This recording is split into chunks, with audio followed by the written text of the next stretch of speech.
اعزاز اللہ تبارک و تعالیٰ سے اعزاز کے صدقے وہ حضرت خسرو پاشا صاحب کے عمر میں اقبال میں بلندی نصیب فرمائیں. اور یقیناً آج کا یہ دن ہمارے اور آپ کے لیے بڑی 40 دن جب تک آپ مکہ مدینہ شریف پہ رہیں گے تب تک آپ کسی اس کے مہمان نہیں ہے بلکہ انتم ضیوف الرحمان.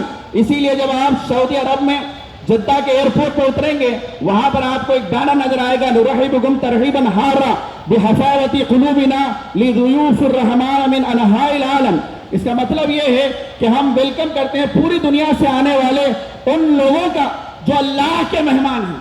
محبت سے بولے سبحان اللہ. آج آپ ہمارے آپ کے کسی اور کے مہمان نہیں ہیں بلکہ آج جب آپ نے اپنا علاقہ چھوڑا, اپنا شہر چھوڑا, اپنا ضلع چھوڑا, اپنا وطن چھوڑا, اب سے آپ اللہ کے مہمان ہیں.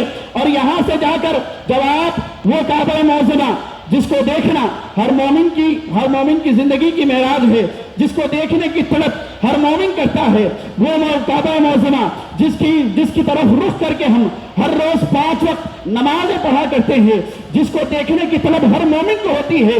ہر مومن صبح شام یہی اپنے رب سے دعا کرتا ہے کہ اللہ جس کعبے کی طرف, جس قبلے کی طرف ہم رخ کر کے نماز پڑھ رہے ہیں, زندگی میں ایک موقع ایسا ملے کہ ہم اس کعبے کے سامنے کھڑے ہو اور نمازیں ادا ہو ہماری. اس کعبے کا ہمیں حج نصیب ہو, اس کعبے کا ہمیں طواف کرنا نصیب ہو, صفا اور مروہ کی ہمیں صحیح نصیب ہو, عرفہ میں رکنا نصیب ہو, مینا پر کنکریاں مارنا نصیب ہو. یہ ہر مومن کی خواہش ہوتی ہے لیکن ہر ایک کی خواہش مکمل نہیں ہوتی. اللہ تعالیٰ انہی بندوں کو وہ اپنے دربار میں بلاتا ہے جنہیں بلانا چاہتا ہے. آپ خوش نصیب ہیں, اللہ نے آپ کو بلایا ہے. انسان آپ وہاں جا رہے ہیں, ہماری آپ سے دعا, آپ سے گزارش ہے کہ جب آپ کعبہ معظمہ کو دیکھیں, احادیث مبارکہ میں آیا ہے کہ جب بندہ مومن پہلی مرتبہ کعبہ معظمہ کو دیکھتا ہے اور دیکھتے ہی جو دعا کرتا ہے اللہ اسے قبول فرما دیا کرتا ہے. مولا کائنات فرماتے ہیں حینما انتم تریدون, جب تم کعبہ معظمہ پر پہلی نظر پڑے تو تم پر ضروری ہے کہ تم یا تو حضور پر درود پڑھو یا پھر دعا ربنا آتنا فی الدنیا حسنۃ وفی الآخرۃ حسنۃ وقنا عذاب النار, یہ دعا پڑھو. اس دعا میں ساری دعائیں ہیں, دنیا کی بھی بھلائیاں تمہیں مل جائیں گی اور آخرت کی بھی اللہ تعالیٰ تمہیں بھلائیاں نصیب فرمائے گا.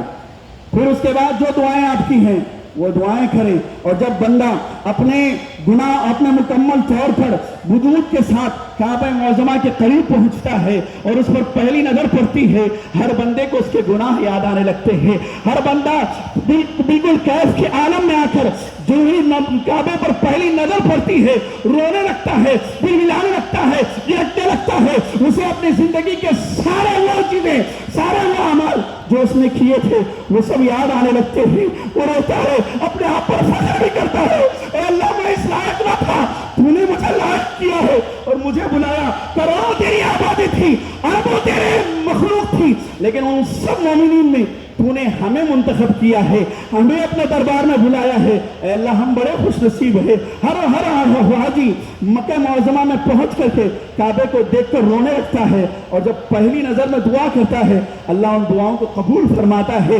آپ تمام سے یہ گزارش ہے کہ جب آپ کعبہ معظمہ کو دیکھیں اور دعا کریں اپنی تمام دعاؤں کے ساتھ ساتھ اللہ ہمیں بھی یہ موقع نصیب فرمائے. وہ حضرت خسرو پاشا صاحب قبلہ کے لیے بھی آپ دعائیں کریں جنہوں نے کہ ان سال بہت ہی خوبصورت انداز میں یہ مکمل انتظامات کیے ہیں.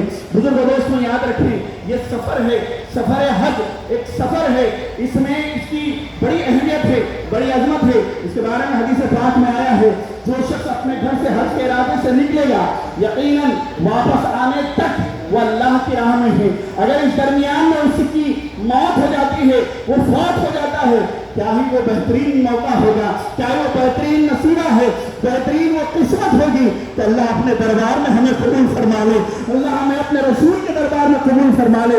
اگر موت ہو جائے تو علماء لکھتے ہیں یہ موت خالی موت نہیں ہوتی بلکہ یہ فوت ہونا شہادت کا فوت ہونا ہے. اور اس بندے کو جو حج کرتے وقت میں شہید ہو جائے تو اس کو شہادت کا مقام ملا کرتا ہے.